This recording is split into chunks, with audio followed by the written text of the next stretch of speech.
তারা শয়তান, আরবের বাদশাহ শয়তান। তারা চায় আমাদের গদি ঠিক থাকুক, আমরা কারোর সাথে লড়াই করবো না, যুদ্ধ করবো না।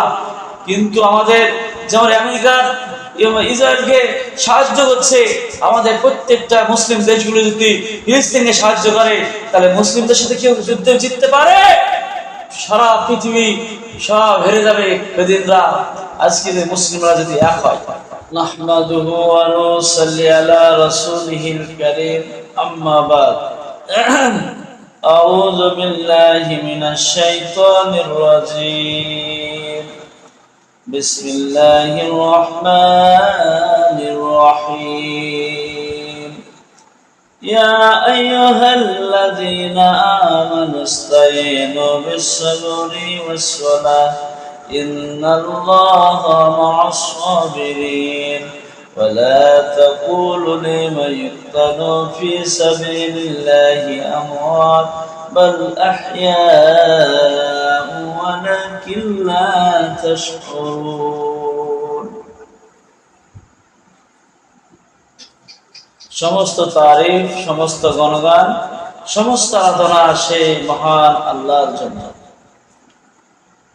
যে আল্লাহ রাব্বুল আলামিন আমাদের ভালোবেসে দয়া করে রহম করে তার পবিত্র মজলিসে বসার এবং কিছু কোরআন এবং হাদিসের আলোচনা করার তৌফিক করেছেন। তাই সকলে বলি আলহামদুলিল্লাহ। শাকায় নামদার তাজদারে মদিনা মুহাম্মদ মুস্তাফা সাল্লাল্লাহু আলাইহি ওয়াসাল্লামের পর শত সহস্র দরুদ ও সালাম বর্ষিত আল্লাহুম্মা আমিন।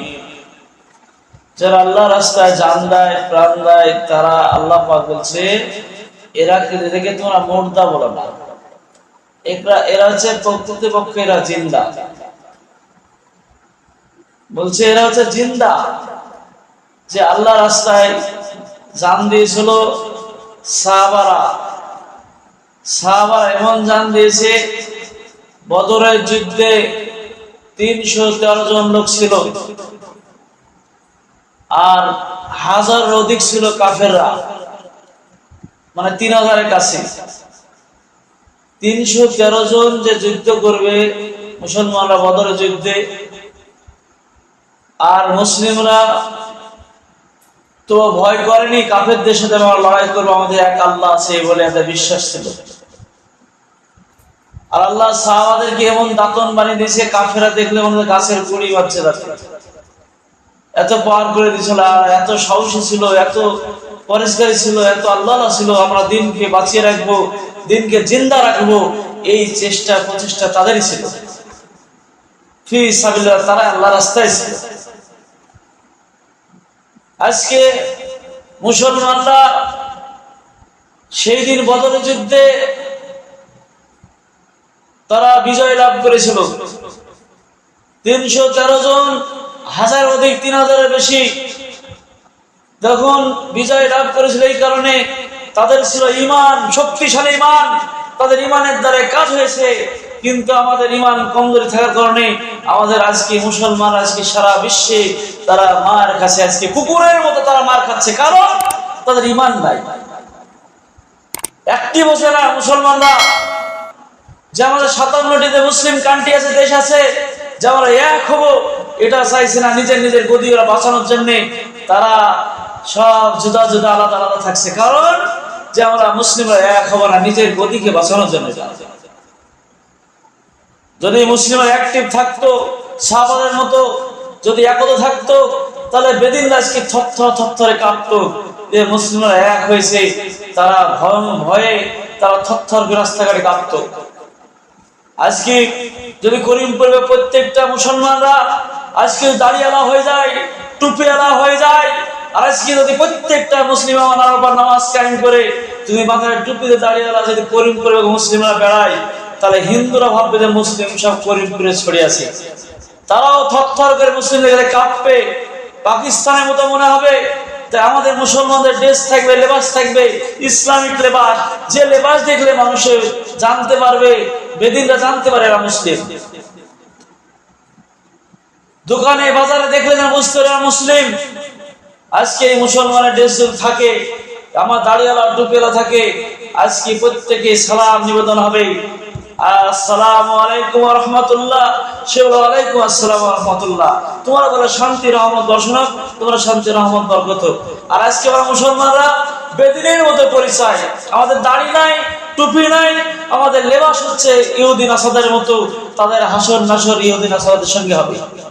আর যারা দাড়িওয়ালা টুপিওয়ালা, তারা যারা ইমানদার দিনদার পরিচয় নামাজি, তাদের হাসর নাসর এই নামাজি লোকদের সঙ্গে ইমানদারদের সঙ্গে হবে। মানে সুবহানাল্লাহ। আজকে আমরা করিমপুরের মুখে যদি কোনো মুসলিমকে আমরা দেখতে পাই, আমরা তাদের কিভাবে জানেন? তারা বলে মুসি নাই চালাল নাই কোনো চাষা কোম্পানি, মানে দাড়ি রাখেনি, কোনো চিহ্ন পায়নি, তাদের মুসলিম না অমুসলিম আমরা চিনতে পারি, তাদের সালাম দেই। তারা নিজেও সালামের সব পায় না, তারপরে দোয়া পায় না, আবার সালাম দিলে 30 টাকা নেকি আছে, সে নেকি থেকে তারা বঞ্চিত থাকে। আর আমরা মুসলিম যাদেরকে চিনতে পারি, তারা দাড়িওয়ালা টুপিওয়ালা নবীর দেশ, তাদেরকে দেখে আমার সালাম দিই। আজকে আমরা মুসলমান কোন হিন্দু দোকানে ঢুকলে আমরা কি বলে জানেন? আমরা বলি জল দেখি, তাদেরকে পরিচয় দিনে যা মুসলিম। আমরা আমাদের পরিচয় থাকবে মুসলমান, ভারতবর্ষে আমাদেরকে দেখাবো মুসলিম। আজকে আমাদের দেখে সবাই আমরা বুঝতে পারবো এরা মুসলিম, এরা পানি চাইছে, এরা জলের পরিচয় দেয় না, এরা পানির পরিচয় দেয়, এরা আল্লাহর পরিচয় দেয়, ইসলামের পরিচয় দেয়, এরা আব্দুর রহমান আব্দুল সাত্তার নাম সঠিক বলে। এইভাবে যদি আমরা বলতে পারি, চলতে পারি, আমাদের ঈমান পাক্কা সচ্চা থাকবে। অনরক বদরের যুদ্ধে 313 জন সাহাবা, আর তারা ছিল হাজারের অধিক বেদিনরা, কাফেররা হাজারের অধিক ছিল, আর 3000-এর কাছে। কিন্তু ওই যুদ্ধ যখন নামলো, মুসলমান আল্লাহু আকবার বলে নারায়ে তাকবীর, আল্লাহু আকবার যখন নামলো যুদ্ধে, আর তো আল্লাহ সাহায্য নেমে আসলো। আর সঙ্গে সঙ্গে অসংখ্য ফেরেশতারা এসে সাহায্য করেছিল। তলোয়ার মারবে, ওই যুদ্ধে বেদিন থেকে সাহাবারা মারবে, এমন অবস্থায় যেন আরেকজন পালোয়ান জওয়ান সে মেরে দিছে। আর মুসলমানরা মারার আগে, তার আগে তারা মুসলিমরা মেরে দিছে। বেদিনরা বলছে কি আবার আজকে যুদ্ধে মানে অনেক মানুষ ছিল, কিন্তু আমরা তাদের সাথে কেন পারলাম না? যুদ্ধে সব শেষ হয়ে গেল, বেদিনরা তারা জয়লাভ করেনি, তারা যুদ্ধে জিততে পারেনি। আর আমাদের মুসলিমরা সেদিন বদরের যুদ্ধে বিজয় লাভ করেছিল। আল্লাহর সাহায্য ছিল, সুবহানাল্লাহ। আল্লাহর সাহায্য এসেছিল, একমাত্র সাহায্য এসেছিল একটাই কারণ, যে আমাদের ঈমান ছিল, সেই সাহাবাদের সচ্চা পাক্কা ঈমান ছিল। তাই জিবরাইল, মিকাইল ফেরেশতারা এসে তারা নিজে যুদ্ধ করেছে মুসলিমদের হয়ে। এই যুদ্ধ তারা শামিল ছিল ফেরেশতারা। তারা নবীকে বললো, ইয়া রাসূলুল্লাহ, যে আমরা মারবো, তার আগে যেন কে আগে মেরে দিছি। তখন আল্লাহ রাসূল বললেন, তোমাদের সঙ্গে ফেরেশতারা এসে যুদ্ধ করে গেছে, তোমাদের হেল্প করে গেছে, আর তাই তোমরা আজকে সেই বদর যুদ্ধে তোমরা বিজয় লাভ করেছিলে। আর আজকে আমাদের হেল্প করবে ফেরেশতারা। আমরা পাক্কা সাচ্চা যাতে হতে পারি, আমরা দিনদার হতে পারি, পরিষ্কার হতে পারি।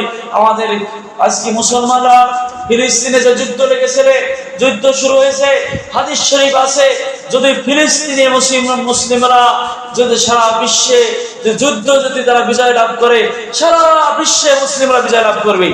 আর ফিলিস্তিনে যদি হেরে যায়, তারা কি হবে? সারা বিশ্ব মুসলিমরা হেরে যাবে, তারা মুসলিমরা সব হেরে যাবে, তারা জিততে পারবে না। আজকে মুসলিমরা বিজয় লাভ করবে একটাই কারণ, যে মুসলিমদের যে ঈমান থাকে। ওই ফিলিস্তিনে মুসলমানরা এখনো মুসলিমরা আঁকড়ে ধরে আছে, যে তারা যেভাবে যুদ্ধ শুরু করেছে, এরকম মুসলিম কান্ট্রিগুলি যদি প্রত্যেকটা এক হয়, যদি একত্রিত হয়, তারা অ্যাক্টিভ হয়, ইউনিট তৈরি করে, তারা যদি এক হয়ে সবাই একভাবে দৃঢ়ভাবে আল্লাহু আকবার বলে নেমে যায়, প্রত্যেকটা যে দেশগুলি, যে মুসলিম দেশগুলি, তাহলে আমাদের মুসলমানদের ভিত্তি মজবুত হয়ে যাবে, আমাদের ধর্মের শক্তি বেড়ে যাবে, ভিত্তি মজবুত হয়ে যাবে, আমাদের ঈমান শক্ত হবে। আজকে আমাদের ঈমান দুর্বল। আজকে মুসলিমরা আমরা গদি বাঁচানোর জন্য আজকে আমরা সব পিছিয়ে আছি। আচ্ছা, আরব তারা শয়তান, আরবের বাদশাহ শয়তান, তারা চাই আমাদের গদি ঠিক থাকুক, আমরা কারোর সাথে লড়াই করবো না, যুদ্ধ করবো না। কিন্তু আমাদের যেমন আমেরিকা ইসরায়েলকে সাহায্য করছে, আমাদের প্রত্যেকটা মুসলিম দেশগুলো যদি ফিলিস্তিনকে সাহায্য করে, তাহলে মুসলিমদের সাথে কেউ যুদ্ধে জিততে পারে? সারা পৃথিবী সব হেরে যাবে বেদিনরা। আজকে যে মুসলিমরা যদি এক হয়, এক হওয়ার কারণ হচ্ছে একমাত্র আমাদের ঈমান নাই। আমরা এক হতে পারছি না একটাই কারণ, ঈমান নাই। শুধু দুনিয়াটা পঞ্চায়েত জিন্দেগি করে নিয়েছি। আমরা এই দুনিয়াটা আমাদের রিল্যাক্স, মরণের পরে কোনো রিল্যাক্স নাই। তাই আমরা প্রত্যেকটা দেশকে বলতে চাই যে আমরা সবাই মুসলিমরা অ্যাক্টিভ হই, সাহাবাদের মতন আমরা প্রত্যেকে একতা হয়। আমরা একতা হয়ে যেন আমরা প্রত্যেকে নারায় তাকবীর ধ্বনি দিয়ে আমরা মুসলিম এক হয়ে যেন আমরা মানে ইসরায়েলকে ধ্বংস করতে পারি, এরকম একটা আশা আকাঙ্ক্ষা নিয়ে আমরা প্রত্যেকে যেন আমরা ইহুদি রাষ্ট্র, খুব শক্তিশালী রাষ্ট্র, এই রাষ্ট্রকে উৎখাত করতে হবে। একমাত্র মুসলিমরা যদি পারি আমরা ঈমানকে মজবুত রেখে সেইভাবে যদি আমরা এক হতে পারি, আমরা প্রত্যেকটা দেশ যদি আমরা অ্যাক্টিভ হতে পারি, ইউনিট তৈরি করতে পারি, তাহলে আমাদেরকে দেখে বেদিনরা থরথর কাঁপবে। সাহাবাদেরকে দেখে যেমন বেদিনরা কেঁপেছে, আমাদেরকেও দেখো তারা কাঁপবে। আজকে যেন সাহাবাদের মতো আমাদের জিন্দেগি তৈরি করতে পারি। আল্লাহ পাক সেই তৌফিক দান করুন। আল্লাহুম্মা আমিন। ওয়া আলিল্লাহ বালাগ। আসসালামু আলাইকুম ওয়া রাহমাতুল্লাহি ওয়া বারাকাতুহু।